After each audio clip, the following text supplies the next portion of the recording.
دوای گۆڕانکاری لە سەرۆکیەکێتی ناوەندی تێنسی سەرزەوی کوردستان لە وریا قادرەوە بۆ ڕۆستەم ڕەسوڵ یەکێتیەکە کۆبوونەوەی خۆی ئەنجامدا و چەندین پرسی گرنگی تاوتوێ کرد. خۆمان دوور بێخین لەوەیکەوە بتوڵی تەقلیدی بکەینەوە ئۆپاڵان تەقلیدانەی کە ساڵانە دەکرێتەوە.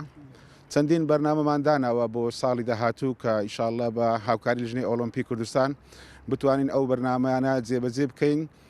چەندین ڕاهێنەری باشمان هەیە کەوە ئەوانە ڕاهێنەری هەڵبژاردەی عێراقن، بەڵام بەداخەوە ئەو ڕاهێنەرانە شادەیان نییە یان با بڵێن بڕوانامەی نێودەوڵەتیان نییە بتوانین خولیان بۆ بکەینەوە بۆ ئەوانە بڕوانامەی ڕاهێنان وەربگرن و هەروها بە هەمان شێوە چەندی پاڵەوانەتی دەکرێتەوە کەوا پێویستی بەوەیەکەوە ناوبژیوانمان هەبیتن یاریەکان بڕێوە بە هەرچەندە ئێمە چەندین ناوبژیوانمان هەیە کەوە ئاستی تحکیمکردنیان زۆر باشە، بەڵام دووبارە ئەوانش بڕوانامەیان نییە.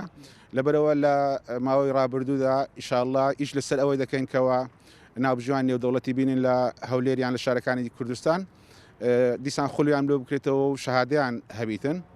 بیرمان لەوەی کردەوە کەوە تەنها پشت نەبەستین با لژنەی ئۆلۆمپی هەرێمی کوردستان سپۆنسەریش پەیدا بکەین بۆ یەکێتی تێنس بۆ لەمە دووە لە هەندێک لە چالاکیەکانمان احتیمال لەسەر خۆمان بکەین.